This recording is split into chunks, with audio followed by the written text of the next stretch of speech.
1 जनवरी से देश में लागू हो जाएंगे नए नियम। नहीं जाना तो खराब हो सकता है आपका पूरा साल। जी हां, नया साल शुरू हो चुका है। ऐसे में देश में कुछ नए नियम भी लागू हो गए हैं जिन्हें आपको जानना बेहद जरूरी है। क्या होंगे वो नए नियम, जानिए हमारे इस वीडियो में। नए साल की शुरुआत हो गई है। नए साल में हर किसी के नए सपने होते हैं। हर कोई चाहता है कि वो बीती बातों को छोड़कर नए साल में कुछ नई शुरुआत करे, लेकिन उसके लिए जरूरी है कि आपको पता हो कि नए साल से देश में क्या क्या बदलने वाला है, क्योंकि अगर आपको नए नियमों की जानकारी ही नहीं होगी तो हो सकता है कि आपका पहला महीना ही खराब हो जाए। इसलिए हम आपसे कहेंगे कि आप हमारा ये वीडियो अभी शेयर कर दीजिए ताकि हर किसी को पता चल सके कि नए साल यानी 1 जनवरी से देश में क्या क्या बदलने जा रहा है। तो हम आपको बता दें कि नए साल पर सबसे बड़ा बदलाव बैंक में होने जा रहा है। इसलिए अगर आपका बैंक में खाता है तो सबसे पहले अपनी केवाईसी करवा लें। इसके लिए आपको बैंक में अपना आधार कार्ड और पासबुक लेकर जानी होगी। सरकार का आदेश है कि अब हर किसी को 12 महीने में एक बार अपनी केवाईसी जरूर करवानी होगी, वरना आपका अकाउंट फ्रीज कर दिया जाएगा। इसके अलावा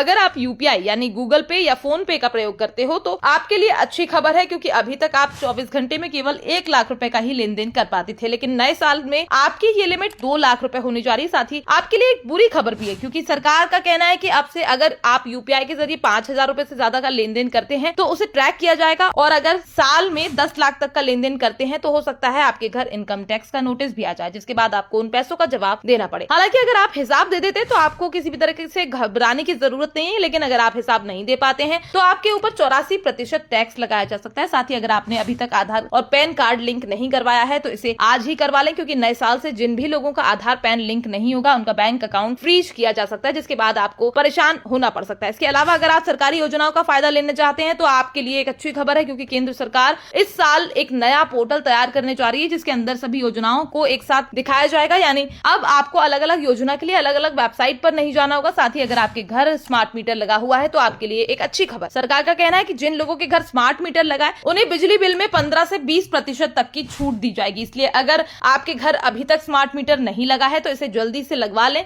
हालांकि ये छूट कब तक दी जाएगी इसके बारे में कोई जानकारी नहीं दी गई है। इसके अलावा अगर आप पान मसाला या गुटखा वगैरह खाते हो तो आपके लिए बुरी खबर है, क्योंकि सरकार इनके ऊपर ज्यादा टैक्स लगाने की तैयारी कर रही है। माना जा रहा है इस साल के बजट सत्र में इसका ऐलान किया जा सकता है। जैसे हम आपको बता दें, पान मसाला और बीड़ी सिगरेट जैसी चीजों पर अभी सरकार 40% टैक्स लेती है। ऐसे में हो सकता है कि अब इसे सीधा 50% कर दिया जाए। इसलिए हम तो आपसे यही कहेंगे कि अगर आप अपने पैसों और सेहत को लेकर थोड़े भी संजीदा हैं तो आज से ही इन चीजों को छोड़ दीजिए, क्योंकि इनसे केवल सरकार और इन्हें बनाने वाली कंपनियों को ही फायदा होता है।